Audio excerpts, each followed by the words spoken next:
So yes, as I said before, we started the recording. The part was visionaries for 21st century psychiatry from impossibility to necessity and beyond is like a 10-minute contribution to a webinar that had as a title, Psychiatrist as a Human Being.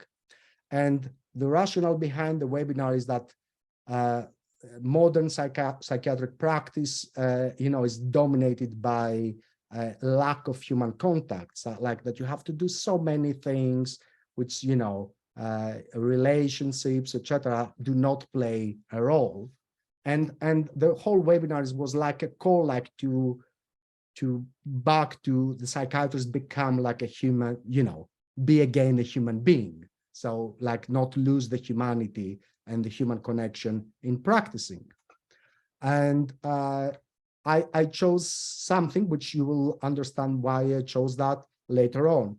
So in order for me to address a similar question, psychiatrist as a human being, I have to disclose somehow the philosophical background, what allows me to address a question in a certain way. And what I've been doing in the last couple of years, I will say, is that I always have some kind of philosophical disclosure before I start talking about something. And this does not change. The philosophical disclosure is always the same and goes back to what has been the major influence in my thinking and the way I approach questions, especially like the questioning and the reflective element, which is Heidegger. My background is in phenomenological existential analysis. It's called designs analysis, which I've done while I was in Greece. It was 5-year training in therapy, which is heavily influenced by Heidegger's analytic of design, which developed around the 60s from Medard Boss in Switzerland, who started from psychoanalysis and tried to bring phenomenology and especially the Heidegger's thought into therapy, into understanding the human condition.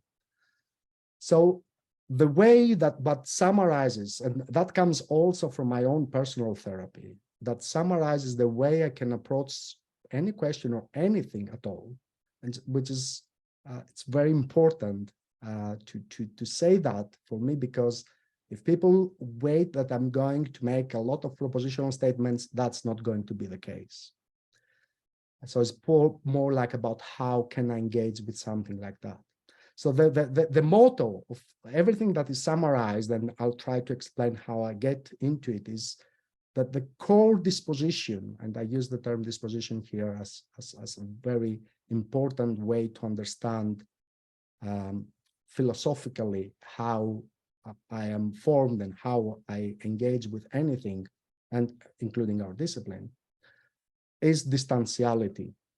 And the way, this is a term that is found in Heidegger's Being and Time, and the way I explain distantiality is like not too far, not too close, neither in the middle.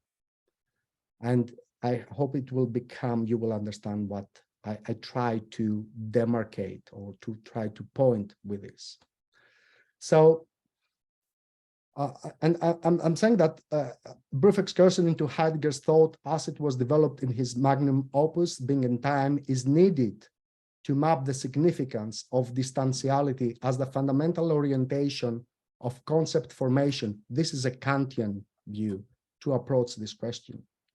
Heidegger's impetus in Being and Time comes from what he considers being a fundamental flaw in Western metaphysics, that it takes being, and you can say have a capital B here, for granted, and never questions what it means to be. He unleashes a thorough criticism of the Cartesian tradition, summarized in Cogito ergo sum, which led to the subject-object dichotomy that then became to dominate modernity. To make possible such an inquiry into being, Heidegger takes as a starting point the being preoccupied with being. And I make this distinction between being and with small b and the capital B, just to make a difference, because the being preoccupied, he uses an already existing German term called Dasein to describe it. Dasein was translated into English language as being there, but it is preferable to keep the original German word as most scholars do. Using the prefix da gives a different dynamic to the understanding of sein. So da is there and sein is being. And if you follow later Heidegger, he uses a hyphen, so it's da separated from sein, where the priority shifts from being to the da, to the there. Why that? Because the being manifests always in the there. There's no being before the da. So, and that goes against Sartrean, existence precedes essence or something like that. So being is no longer conceived as an isolated entity among other entities, but is at the same time temporalized and specialized, denoting a primordial relationality to the world.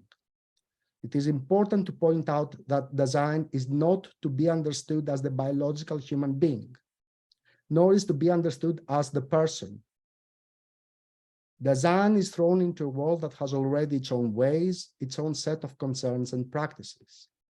As such, Dasein is a subjectum, in the sense that it subjugates itself to what is already there, is taken up by it, engages with it, and for the most part does so unreflectively.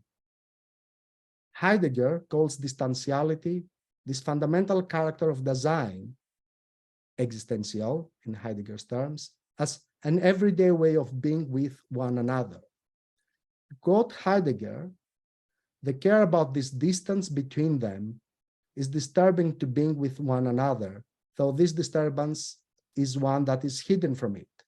If we may express this existentially, such being with one another has the character of distantiality. The more inconspicuous this kind of being is to everyday Dasein itself, all the more stubbornly and primordially does it work itself out. In a significant passage of Being and Time, Heidegger elaborates on the ontological foundations of being with one another. But this distantiality, which belongs to being with, for Heidegger, there's no such being, and there's no separation between subject and object. That's why he uses these words extended like versions like being with another, Dasein, Mit-Dasein, etc., Mit-Sein. But this distantiality which belongs to being with is such that Dasein, as everyday being with one another, stands in subjection to others. It itself is not. These others, moreover, are not definite others. On the contrary, any other can represent them. What is decisive is just that inconspicuous domination by others, which has already been taken over, unawares from Dasein as being with. One belongs to the others oneself and enhances their power. The others, whom one thus designates in order to cover up the fact of one's belonging to them, essentially oneself, are those who proximally and for the most part are there in everyday being with one another. The who, this is one of the most important phrases, the who is not this one, not that one, not oneself, not some people, and not the sum of them all. The who is the Neuter, the they, das Man. Some other thinkers, Dreyfus has translated as the one. Doesn't matter. Das Man, I think, is the best way to keep it, the they. The secondary literature on distantiality is limited, much less compared to the one on Das Man. David Egan, philosopher from Oxford, I think, suggests that Das Man and distantiality are best understood as complements to one another, together revealing Dasein suspending between two poles, never entirely itself alone, and yet never entirely given over to socially constituted norms. On one hand, Dasein is inescapably constituted by the norms of Das Man, but on the other hand, Dasein is equally inescapably unique. An ineradicable distance separates Dasein from others. The tension, though, does not lie only in the Dasein-Das Man relationship. but is found also in the inherent futurity of design as an entity always projected towards the future, thus never static, never defined as a being in itself. We can say that design is ontologically bound to follow some possibilities among many available. In that respect, as Egan says, design lacks constancy, and that is what qualifies anxiety and guilt as its ontological characteristics. This groundlessness is a fundamental feature of design's existence. The term Heidegger gives for this instability is Unheimlichkeit, translated as uncanniness or unsettledness. This uncanniness is disturbing, and design is tempted to cover it over. Uncanniness can be suppressed, but it cannot be escaped. Uncanniness is the basic kind of being in the world, even though in an everyday way it has been covered up. Understanding distantiality as a fundamental disposition for concept formation serves as a source of reflection on adopted theories, norms, and practices. Mental health practitioners are constantly faced with messiness, uncertainty, and for the most part cope with it by suppressing and accommodating it within existing norms and conventions. This observation does not carry a negative ethical judgment, but suggests that further scrutiny is required on the way the territory is mapped. Clinical reflection and decision-making require for the most part following rules, and this indicates the space of reasons within which operative judgment takes place. These reasons can be epistemic, ethical, financial, social, personal, etc. Furthermore, the relationship between the above reasons can't be grasped in linear terms, suggesting correlations as causes. So here comes the philosophical disclosure after that introduction, which is about distantiality. And I'll go with it. And then maybe we can take a break, a brief break. Distantiality as the fundamental philosophical disposition underpinning concept formation is no more than an attempt to map the ecstasies of theoretical reflection in proximity or remoteness from what is already given, most often in categorical terms. Distantiality is not conceived as an attempt for a rigorous phenomenological epoche, suspension of judgment, that will attempt a subsequent reduction to fundamental structures of phenomena observed, nor is it seen as a method for a careful analytic that will purify conceptual confusion. Yet, it allows both as a possibility.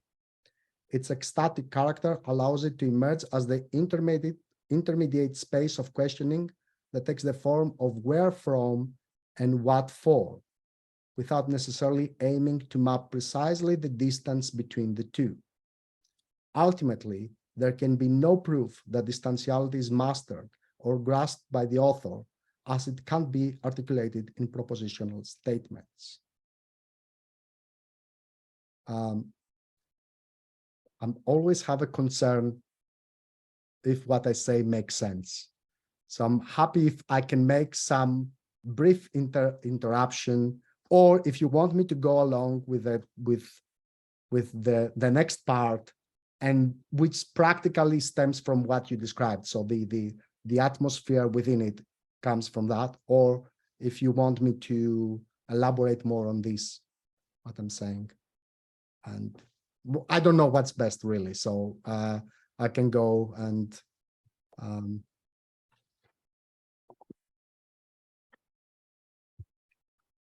well, I'm just thinking it's quite a dense amount of material there, isn't there? And I'm just wondering if the next bits illustrates some of the thoughts.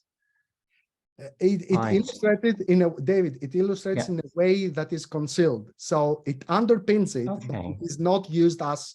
So there's no. How can I say? I'm not going to use that language in the next one. Okay. So maybe we could come back to it later on. And, okay. Because the second half, yeah. I mean, yes. If that's so the talk was, and this is something that I'm particularly interested, influenced by Heidegger, and this kind of always projected towards a future. And if someone reads Heidegger and maybe later Heidegger, it doesn't matter. There is a sense of urgency about things. And in the later Heidegger, when it comes, when he outlines all the things about technology, etc., the sense of urgency becomes a bit more manifest, I guess, because he predicts in a way how things are going based on how we articulate our world. Our world is articulated, is constituted. So one of the things that I'm very concerned, let's say, about my discipline, I love my discipline. I studied medicine to become psychiatrist, and I want to become psychiatrist because of my passion for philosophy. So I belong to this group of people, which I guess are most of the people that psychiatrists that like philosophy or engaging with philosophy, which is they are intrinsically motivated. So they don't wait someone else to tell them what to study and what to do. So there's a curiosity. And one of the things is that I'm feeling, let's say, a sense of concern and care in that sense, like where our discipline is going. And as Ian was saying in his email when he's related, is that I'm particularly interested in bringing philosophy into medical education. I still have no clue how that is possible, but I have some ideas, but that's a conversation that we can have afterwards. So engaging with the question, the psychiatrist as a human being, I say that an initial reaction is that it sounds like a tautology, since what else could the psychiatrist be other than a human being? The accompanying manifesto from the outset makes clear the need for such a tautology by highlighting the dangers of a growing trend within modern psychiatric practice. Increased pressures and demands of various origins threaten to alienate the practitioner to a degree where human connection loses its centrality in their healing practice. I will return to the title of this webinar after embarking on a brief metaphorical journey on becoming a psychiatrist. This journey nowadays takes different forms, mostly pre-ordered. We can roughly parallel it to a journey at the downtown mall, with all the railed signs and layouts naming each stage of the journey, creating a sense of certainty of being in the correct path, using the right means to reach the final destination, clearly defined in the brochure as what it can offer. Indeed, this is how the main brochures of the institutional tourist agent are structured. They provide roadmaps and detailed descriptions of what is on offer. Shops in the downtown mall will clearly name their goods and the purported uses of them, along with the various terms and necessary disclaimers, all indispensable to evidence their claims of legitimacy. Some shops will be spotless and polished inside out, a rarity overall, but others, the most common case, will not be in a good shape. Nevertheless, the latter, imprisoned in their sense of identity as named brands belonging to the downtown mall, will try to appease the senses and morality of aspiring visitors and journeymen by concealing the precarious state of their enterprise. Sometimes they will focus on protecting the image projected through their vitrine by keeping hidden the various failures and inadequacy of the goods offered inside. Other times will advertise their innovating efforts as promising a better future, finally fit for purpose. But out there nowadays, they're not just big malls imposing their will in the consumer's habitat as the sole holders of legitimacy and a worthy destination for the aspiring journeymen and visitors. In recent times, an ever-growing army of little shops, more or less situated in the periphery, came into existence, claiming to be a worthy destination to visit, offering goods embodying alternative sets of values. These little shops, with their shopkeepers and clientele, often portray themselves as more inclusive and transparent in their creative and production processes, emphasizing the necessity for similar cultures to prevail and substitute those of the centralized mall, or at least coexist with them if and when possible. Conversations with the managers of the mall are not always easy, independently of the necessary proclamation stating otherwise for the sake of public discourse. Decentralizing power has never been a straightforward task and gets as much opposition as support. People grow often tired of malls and see them as some sort of ivory towers, disconnected by the needs of the territory they claim to cover.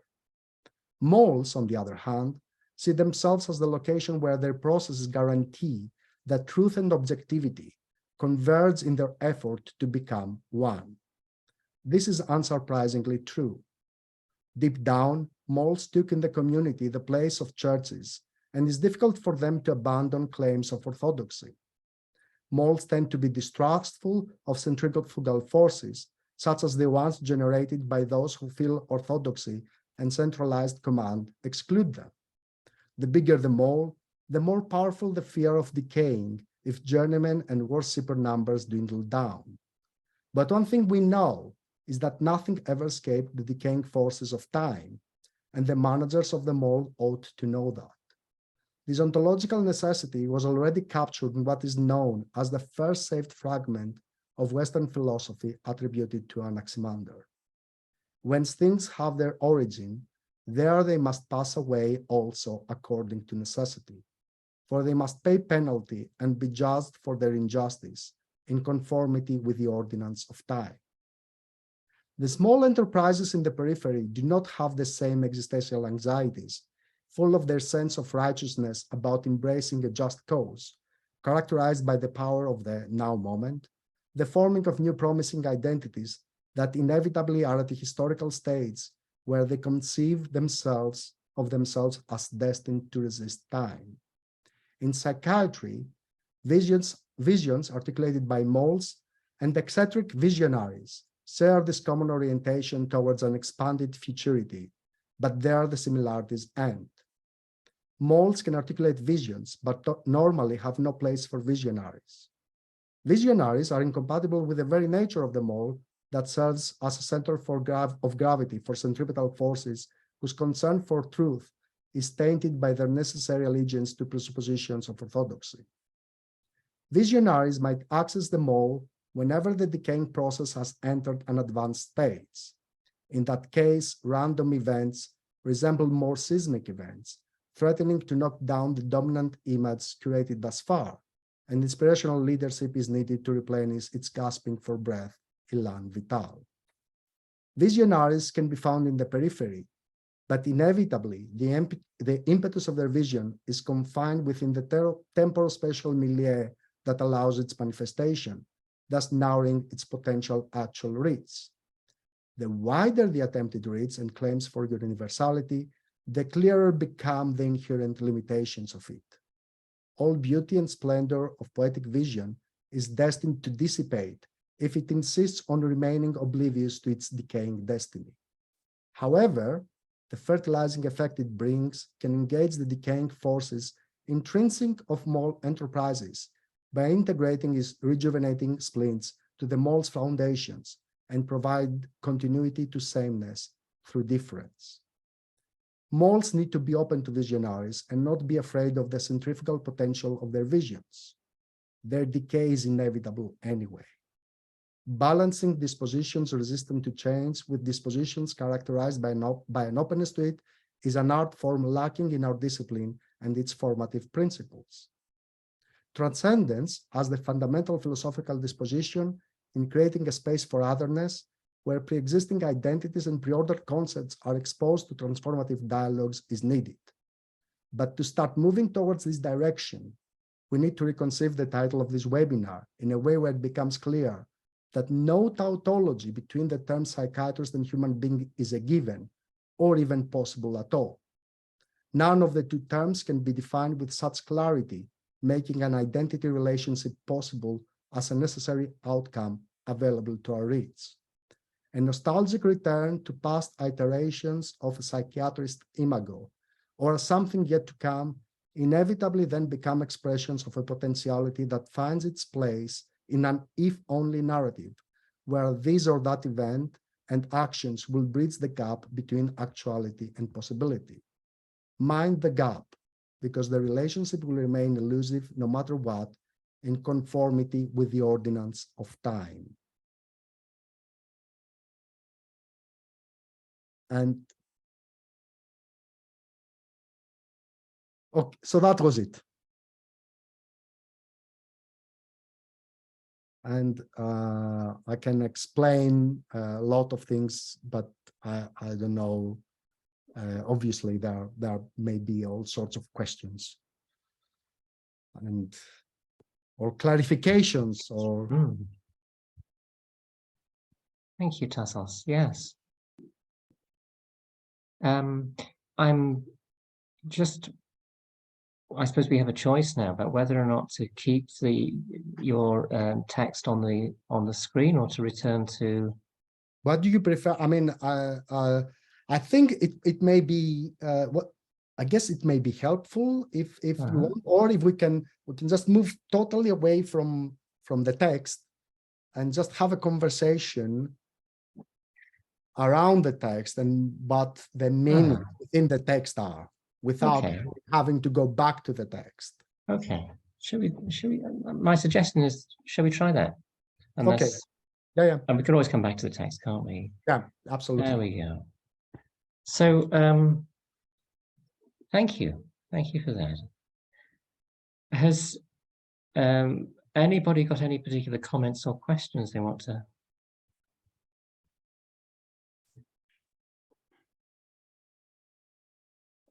Come up with there. Shall I go, David? I've got my hand up. Can you Oh, hear so me? you have, Ian. Yeah, just to say hello to Tassos, and thanks for coming to speak to us. The wonders of the internet. Yeah, I thought I understood Heidegger, but maybe I don't. And I mean, so what was I thinking about reading your text and listening? Something about how we relate to each other as human beings and how we relate to our patients. And I always think, what we do as a psychiatrist with our patients can be a wee bit of a contrick, that we are showing interest in them, we're building empathy, but then ultimately there's someone else in the waiting room, and you're going to have to end it and move on to the next patient. I don't know if you know the playwright Sarah Kane. Do you know her work? And there's a play that always struck me as, and I've seen it a couple of times, once in Polish, thankfully with translation, 448 Psychosis. And it's about someone in a mental hospital, mental ward, relating to the psychiatrist. And ultimately the patient says to the psychiatrist, "You pretend to be my friend, but you're going home to your family and leaving me here and abandoning me." So when you were talking about the mall, I was thinking about R.D. Laing, I was thinking about Kingsley Hall, I was thinking about the old psychiatric system of hospitals that has been disintegrated and run down, the Victorian asylums. And maybe the challenge to us as psychiatrists is, how do we relate to our patients but not get too close and not let them get too close to us, and not make a promise to them that somehow lets them down. I've always struggled with this in my own.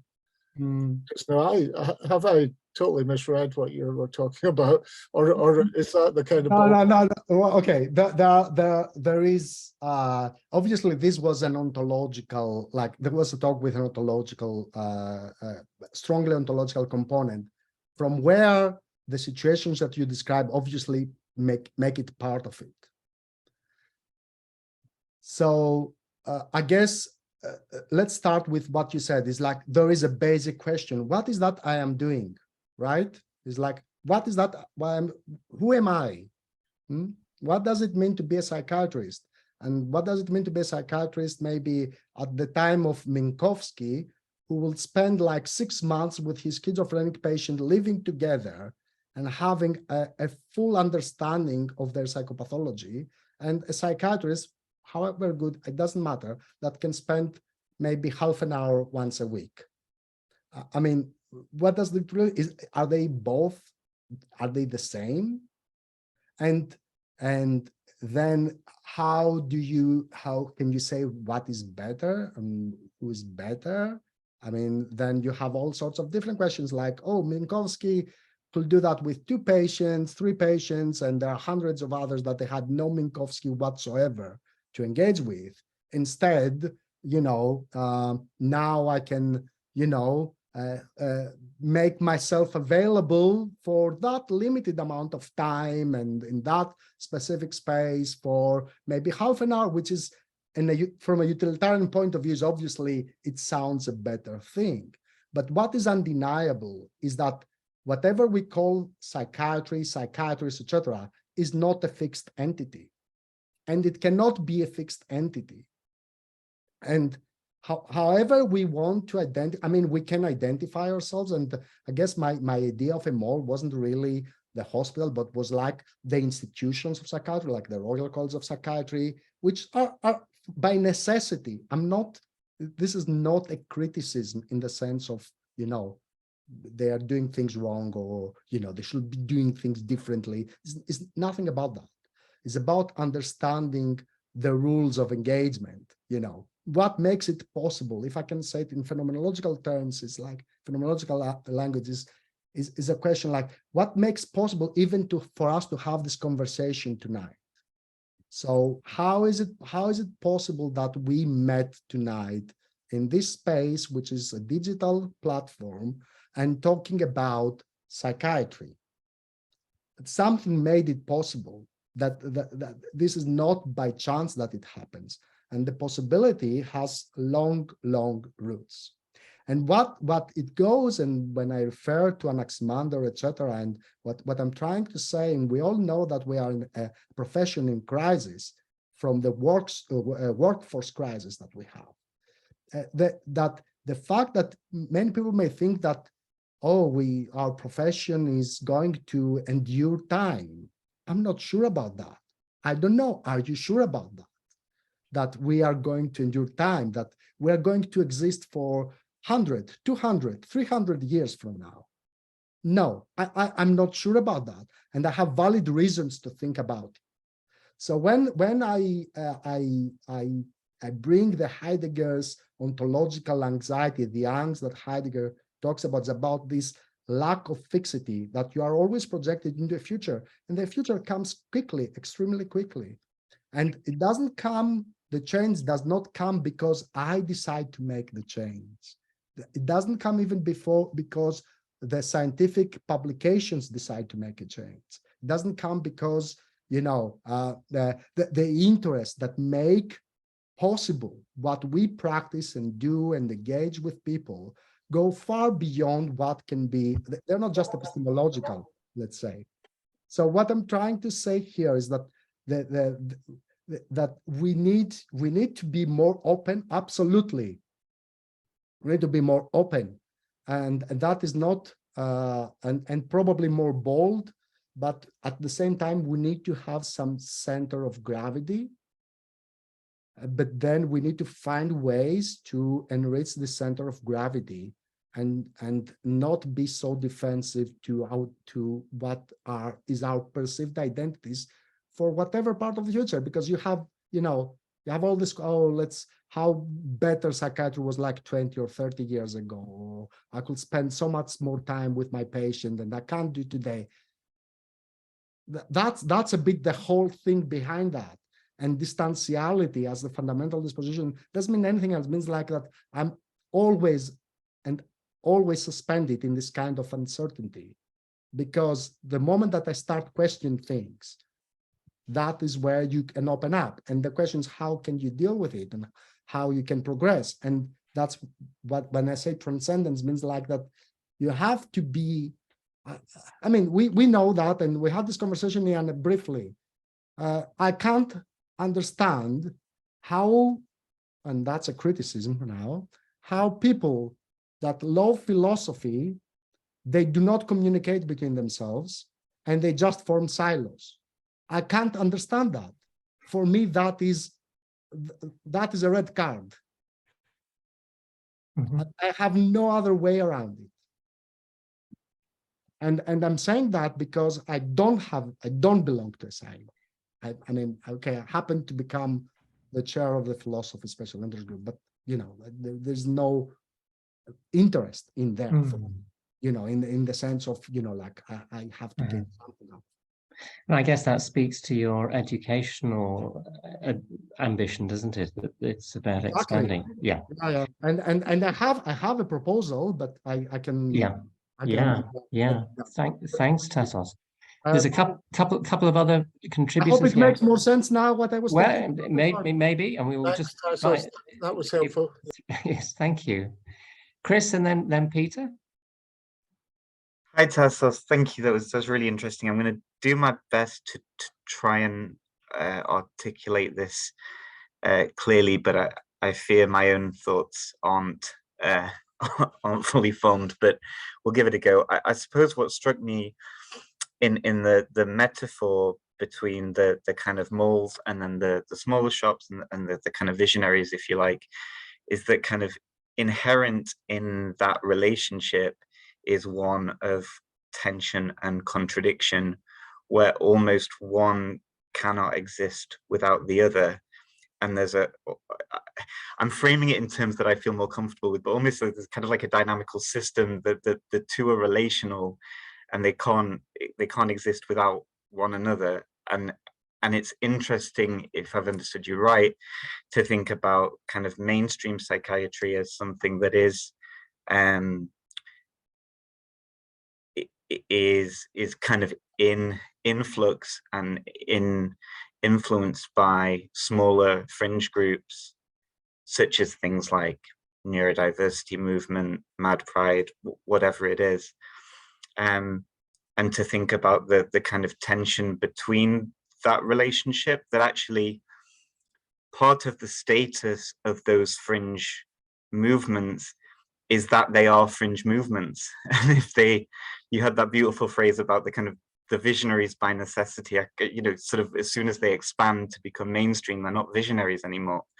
And it's just really, I don't know, I don't know if that was what you were getting at, or if I've understood you correctly, but I just thought that was really interesting, that tension between fringe groups and mainstream, and the flux and the change that happens to them both together, almost as a system over time, and that can't be separated.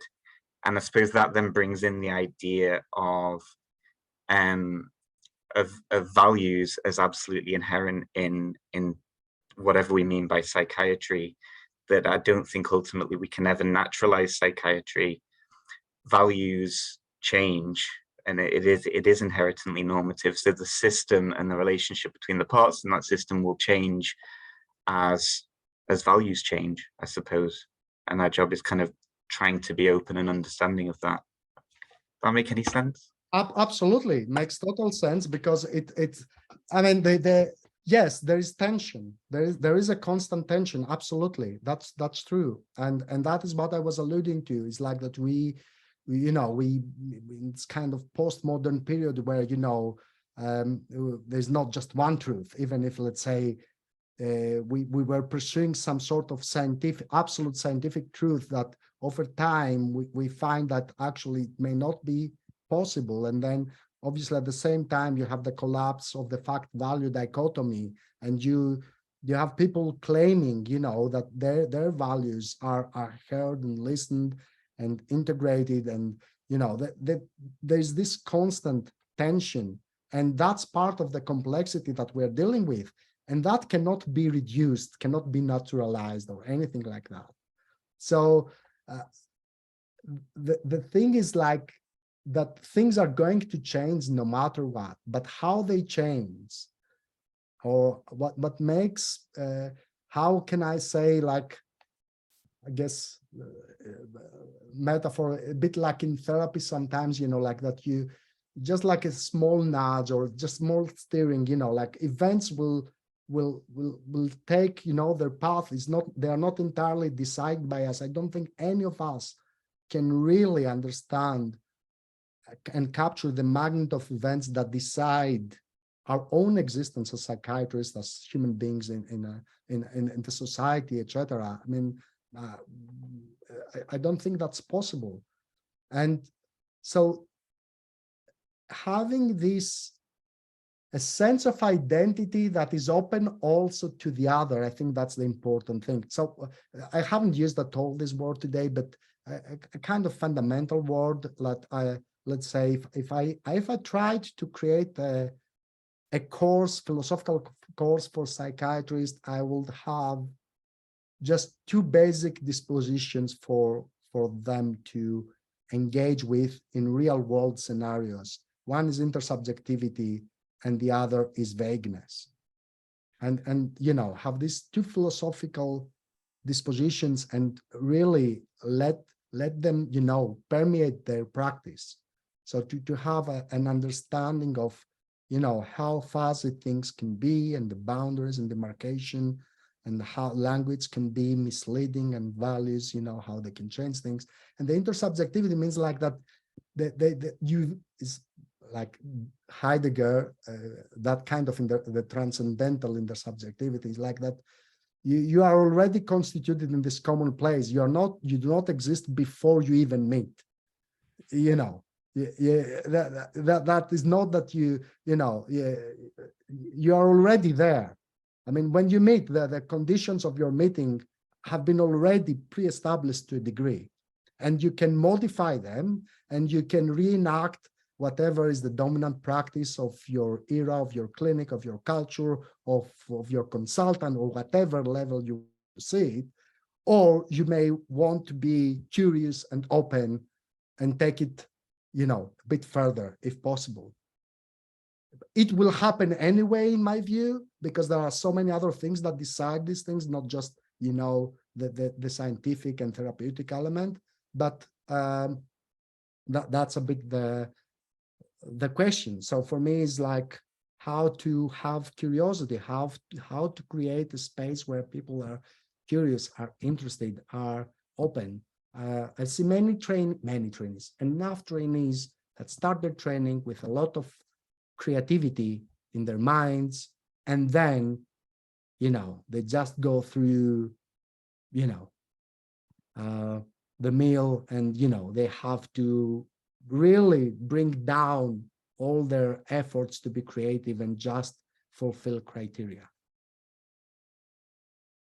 Because that's what a competency-based model is, you know, it is, and it has a utilitarian. It's like, okay, let's safeguard that everyone knows minimum this kind of things. Okay with that, but while that on the one hand sounds very, very plausible and good, and yes, let's try to pursue this. On the other hand, it can also bring stagnation. So how can you really allow some creativity? And I guess that doesn't have to come from one person.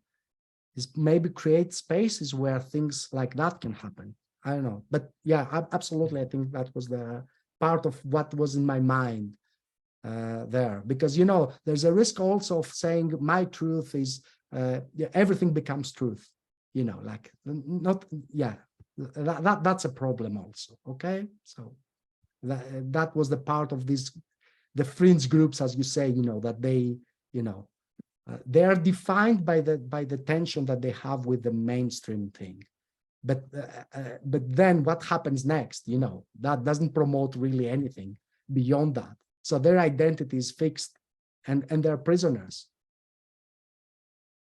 Yeah, please. Thank you, Peter. Right, yeah, I'll lower my hand as I'm starting. Yeah, bear with me as I try to crystallize my thoughts on this. I suppose the first thing I would say is I'm about 3 or 4 years retired now, and I probably think quite a bit more about what it is to be a psychiatrist now that I'm kind of not one, if you see what I mean. And I think looking back, there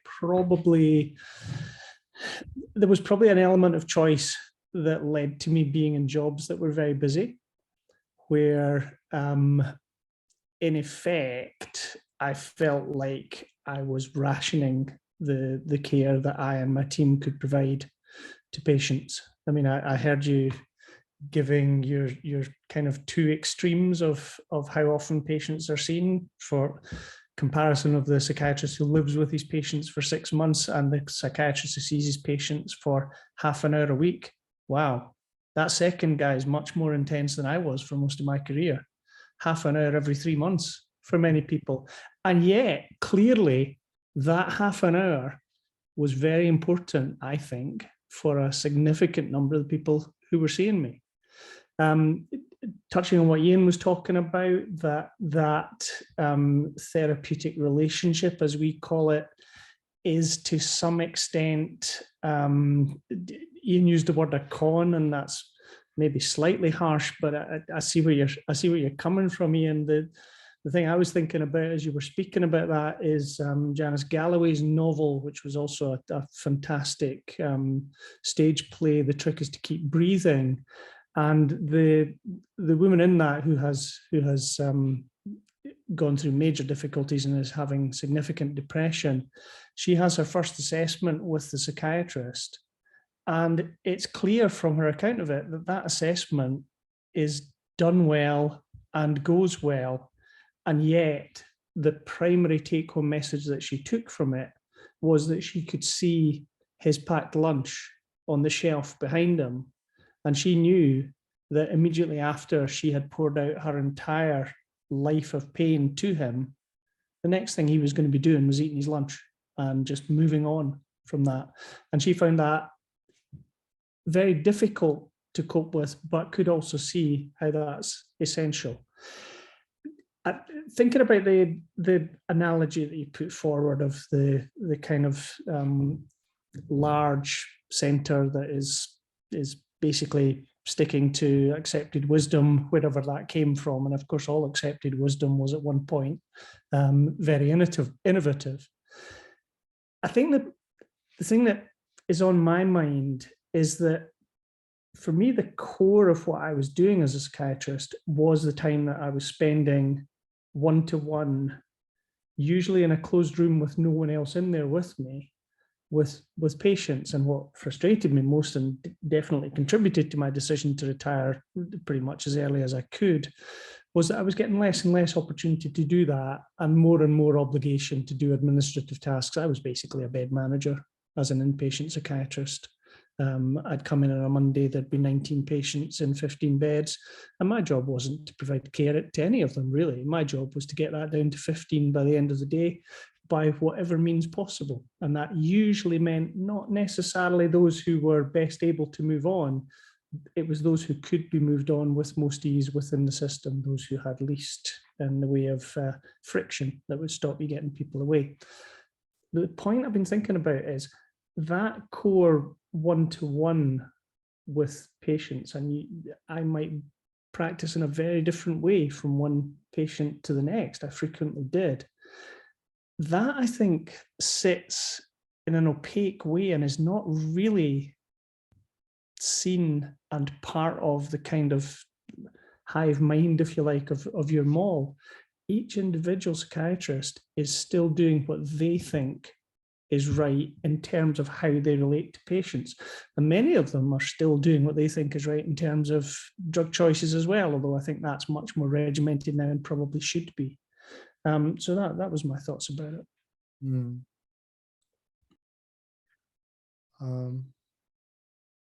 Yeah. Can we, I guess, yeah, when I used the metaphor of the mall, I had like a more centralized version, but I guess in every, because let's say I'm moving jobs now, so I'm going back to a community job, but I was doing an inpatient job, and it's an anecdote, but I went doing this like locum consultant inpatient rehabilitation job, 13 beds, male beds, 2 days a week, between a ward round every fortnight and maybe, you know, tribunal here and there, not a lot of time. So before me going there, the ward round was like 2 or 3 hours. It's very much administrative ward round, no conversation with the patient, nothing at all. And And I started spending time because that was my opportunity to learn more about the patients, you know, what was going on, understand them a bit better, etc. And in the beginning, the first couple of months, there was significant, you know, like resistance to it because it was taking more time now. So I was spending more time and people had things to do and they were, you know, and we had to finish by 11:30 and it was 1:30 and I was still there, you know, like asking this and that and whatever. And even if, you know, I explained why that, I mean, there was an SPR before, there was no SPR, so there was no senior. Practically, I was the only senior going into this world to see these people that they were there for months. But when I left a few days ago, what I know is that at least one member of the staff, one important member of the staff came and really thanked me and told me that it was totally different from every practice before that, from other consultants, and told me that it was a refreshing, rejuvenating, and inspiring. And when they told me that, because it happened also in one of the last word rounds, and they told me, yes, the patients really value that. My reaction was I was very angry. And why I was angry? Because we are at a point where the basic now, it feels an achievement. Where something so basic has become a thing to be, you know, that you are praised for. For me, this is, when I say I was angry, I told them, I'm really angry that we are at a point as a profession where doing the basic is considered something, I don't know, exceptional. I mean, how is that possible? How is that not a question for our profession? I don't know. How is it not a question that we are praising when someone does what should be the basic thing really to do?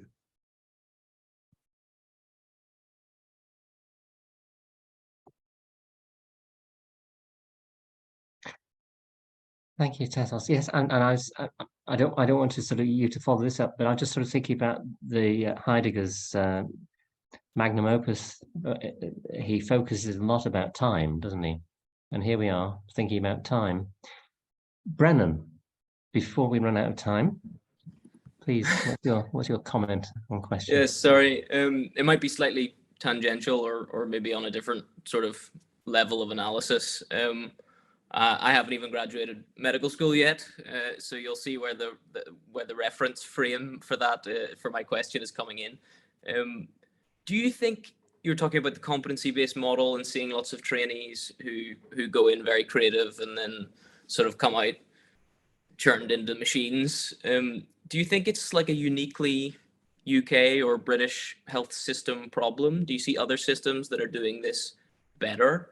And as someone who is hoping to be the next sort of generations, what are the actual like pragmatic things? I know that's slightly higher than what we were talking about, but what are the actual like pragmatic things that you think should be addressed or should be done? I'm trying to figure out because when we say pragmatic, I guess is an interesting what we mean by pragmatic. So how many things are you going to introduce by just, you know, appealing to pragmatism here? But I would say that is probably more an Anglo-Saxon kind of thing, but I guess also the Germans are in the same way. French probably less because the tradition of psychoanalysis is still quite strong in France.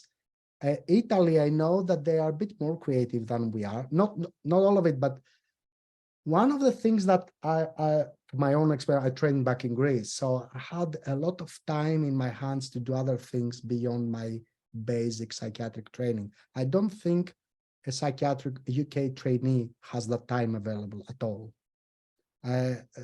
Really, I don't think they have the same time. So I guess there is, and I'm not saying that mine was better solution, okay? So it was good for me because it allowed me to explore certain aspects. And actually, it helped me when I came here because I was competing with people that they didn't have my background. They didn't have like a 5-year training in therapy on top of a basic general adult psychiatric training.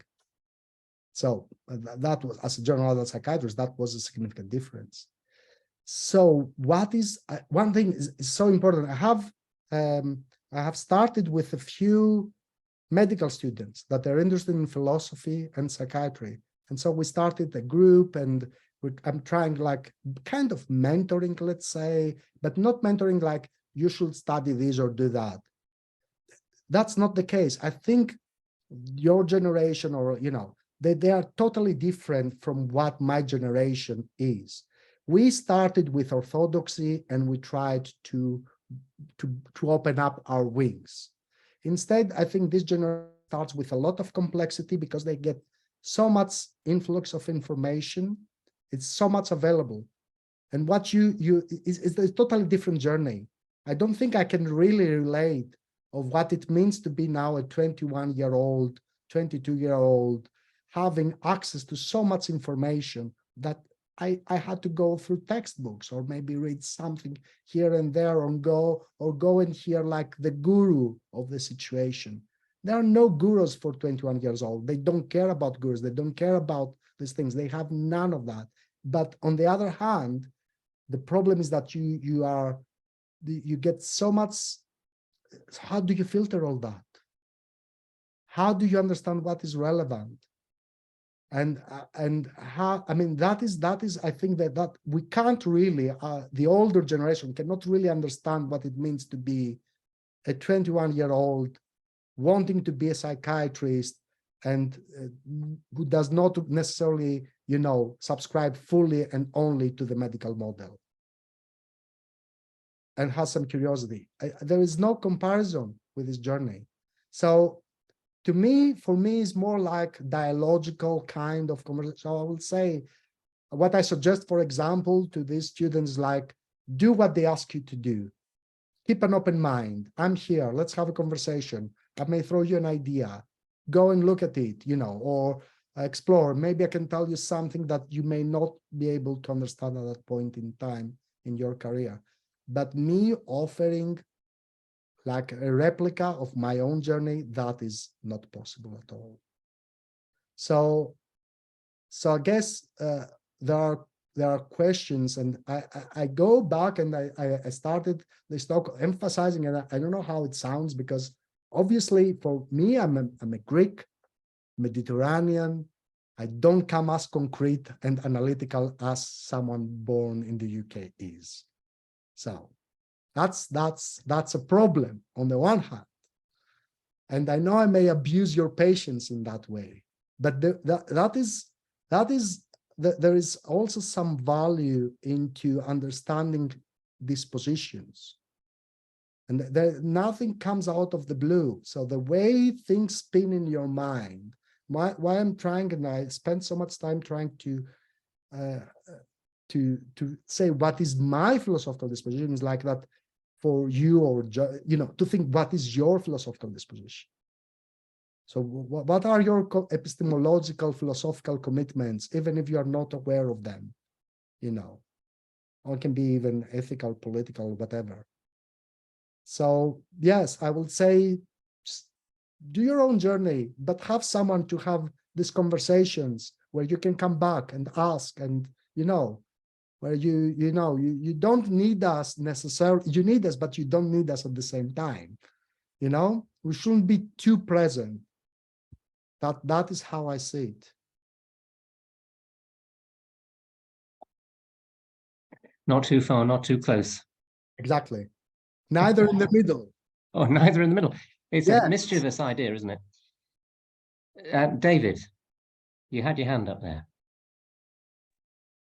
Yeah, thanks. I was very struck with Peter's comment that since retiral he's been reflecting on psychiatry. I've now been retired 9 years, although I still do a day a week. And I've been to meetings of people with very different views on what psychiatry is about, to try to defend things like the biopsychosocial model in general and psychopharmacology in particular. And I found it very interesting, but I have been thinking that what I was doing there was reflecting on what on earth I had done for the previous 30, 40 years. And you know, I found that quite interesting, quite invigorating. I've also, to be fair, been very struck by how resilient most of the trainees have been. They've had so much crap thrown at them from student loans onwards. You would have thought they would be ground down by evidence-based nonsense. But my experience has been quite different, that they sort of accept it, they understand it, and they quietly get on with it. So I've been quite encouraged. You would have expected they would have been ground down, but that's absolutely not been my experience. So I do have a sense. I have a worry that some aspects of what folk are saying reminds me that whatever happens in the States comes here 20 years later. So, you know, managed care systems and other such horrendous notions are creeping in, but we still have some chance to resist them. And the packed lunch thing made me quite entertained, in the sense that when I first became a senior trainee and moved to work with a particular professor, a delightful man, it wasn't a packed lunch you needed for the ward rounds, it was actually a packed tea, because you could start in the morning and finish at 8 at night. But I think I learned some really quite valuable things from that, although I'm sure he'd have been struck off or shown the door for that nowadays. But I really did think that was enormously entertaining. So I think if I have a message at all, it is that despite considerable constraints, considerable problems, both the old and the young have a degree of resilience that we perhaps shouldn't overlook. Thank you.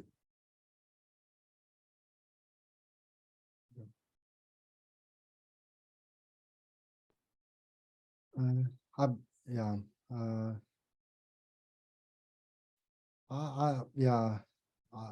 don't know. I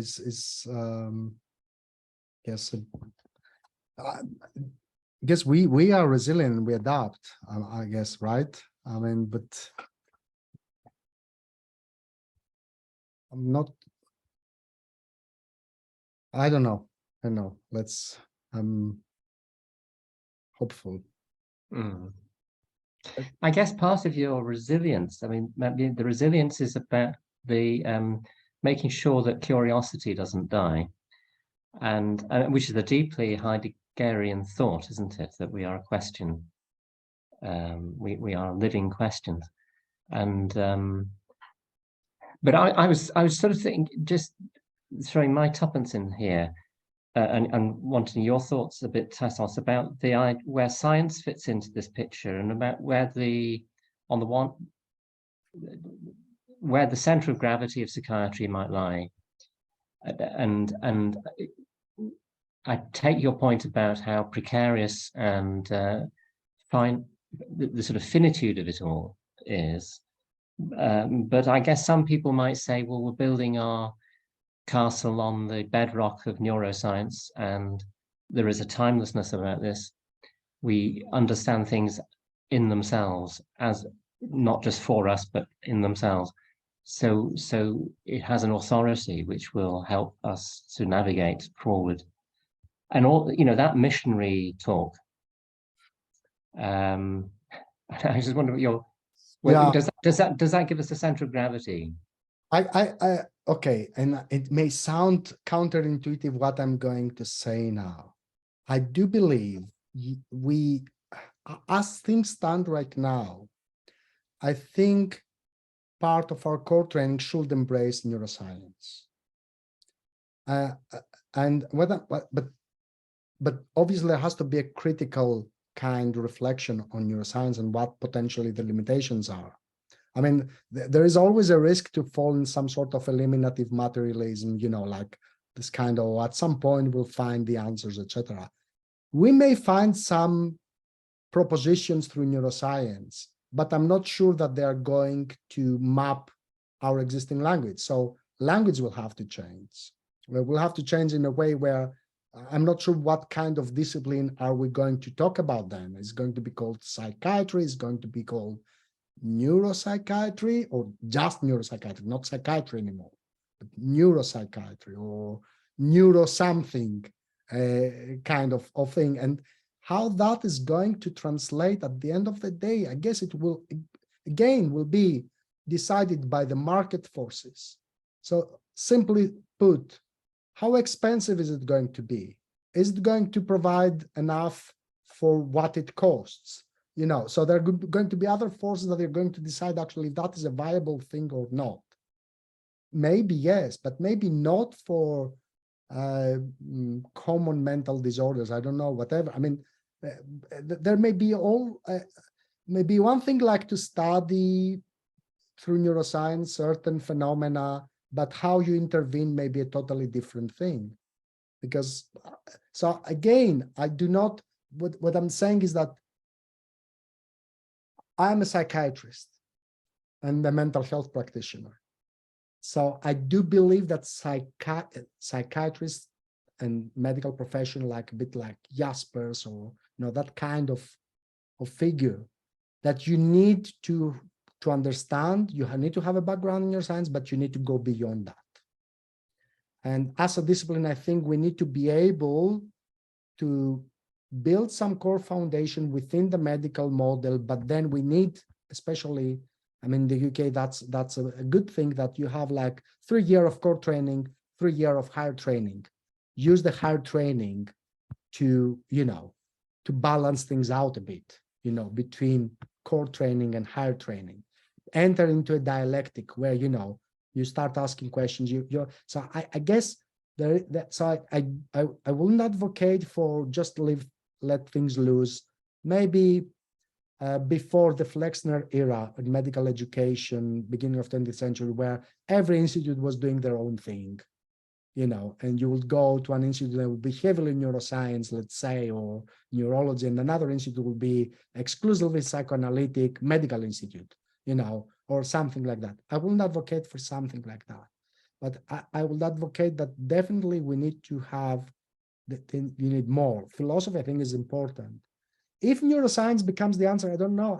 I can't say beforehand. That was part of what I said I can't say beforehand, neuroscience has no chance whatsoever. It may be a totally different language. It may not be within the existing concepts and structures and formations and constellations we're talking about together.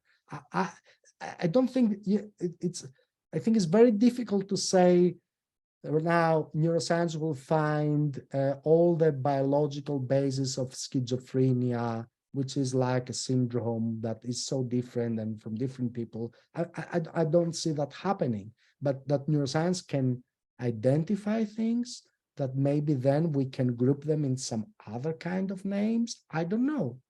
It is a possibility that can find some interventions along the way that through the neuroscientific finding. Absolutely. I can't say myself, no, it cannot do that.